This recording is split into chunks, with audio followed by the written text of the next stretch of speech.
This is one of my favorite little nifty tricks to use in Photoshop. It's a fun way to enhance your photos, add some interest. First thing you do is you get a nice high resolution photo like we've talked about in the previous tutorials and drop it into Photoshop. As you can see, I have Scarlett Johansson. It's a nice big image, clear, not pixelated. First we make a copy of it. New layer, okay? With this new layer, we're going to make it black and white. Go up to Image, Adjustments, and Black and White. Here's my dialog box. Remember, always move your dialog box off of your image so you can see what you're working on. Don't let the dialog box pop up over the front top of your image. Okay, that's not bad, but I think I'll play around. I like to use these filters, and I think I'm going to lighten her up a little bit. That looks pretty good. Play around as much as you want. Try as many different ones as you wish, but I'm going to go with lighter and say OK. The next thing I'm going to do is go down here to this little box that I think looks like a camera, and you click on it. This adds a vector mask. You can tell that you are working in this vector mask because of the white frame around it. If I clicked on this, it would move it over to my thumbnail. But I want to be working in my vector mask. It's very important that you work in this mask.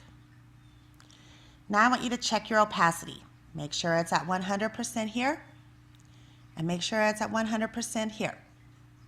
We're going to mess around with this in a little bit, but check your opacity and make sure that they're both at 100. Your blending modes are on normal. Next we come over here and we get our brush. You can either click on brush or you can click on the letter B to get your brush. Come down here. Make sure that your color picker is black on the top and white on the bottom.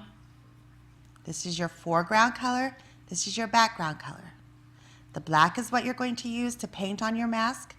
The white is what you're going to use to erase it. You can use these little funny arrows right here to switch your foreground and your background colors. Make sure you're on black. I am, okay. We're ready. I think what I'm going to do first is bring out the color in her eyes. So I hit Command plus and really enlarge those eyes. And my brush is huge. I'm going to make my brush smaller by hitting that parenthesis by the letter P. We talked about that before. And then I'm going to go ahead and just go around here and accentuate those eyes.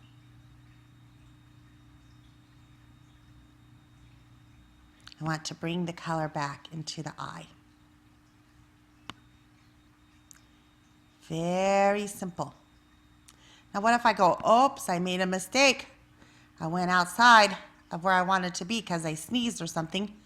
Then I come over here, switch my foreground color to white. Come back here, and I can erase. There we go. Don't forget to switch it back to color in your mask. All right, I'm going to push Command and minus and back out and look at my image a little bit.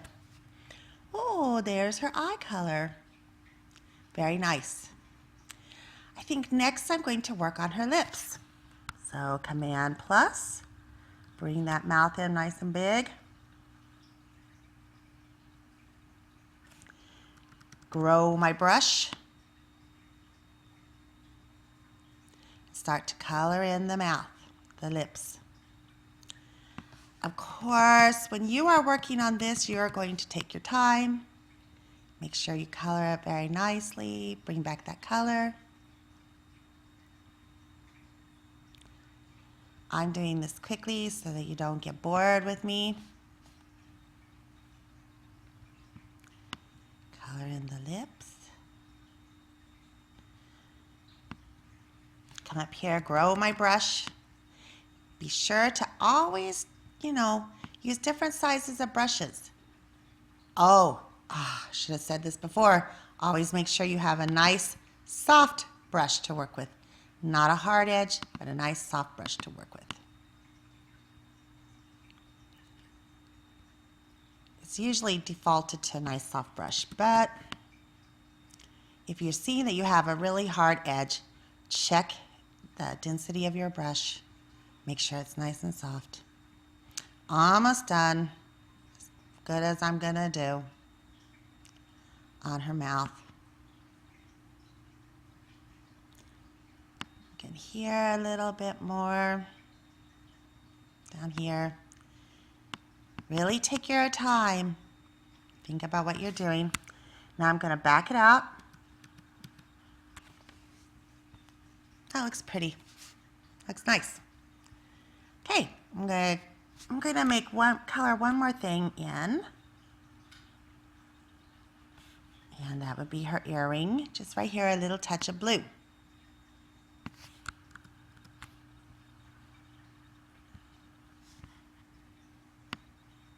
Just color that in.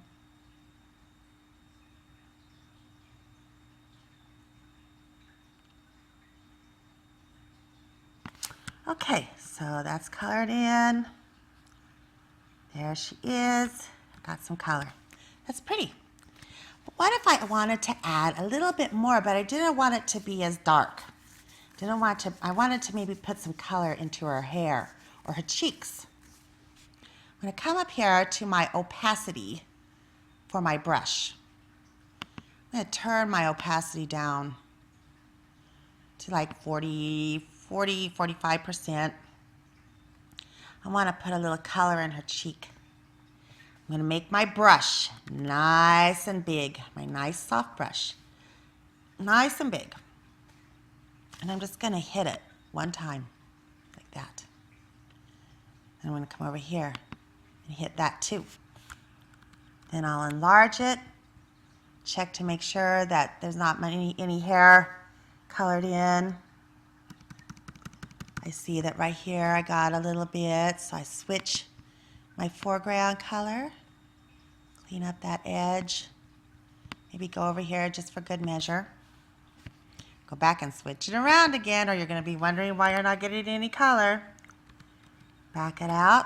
That looks nice. Maybe I'll do a little bit in the hair.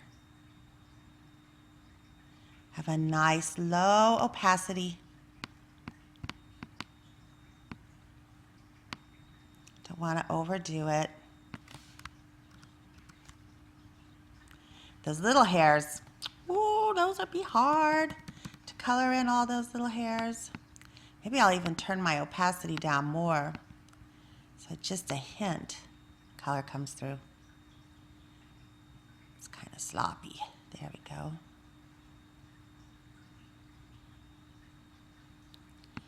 Make it nice and loose. Grow my brush. Not bad. Looks kind of pretty. Just little hints of color all through the model. Very simple. Then I want you to go ahead and go to your layers after you're done. Flatten your image. And always save, for me, when you're turning it into Dropbox, as a JPEG. Okay? Here's another example of some flowers that I did. Here's how the flowers looked before. Then I put my mask on, I did some coloring, I changed the opacity for the background. I don't know if it made the picture any better. The picture's pretty beautiful as it is, but it really did bring out the yellow in the flowers. That's all. Give it a shot. Thanks. Bye-bye.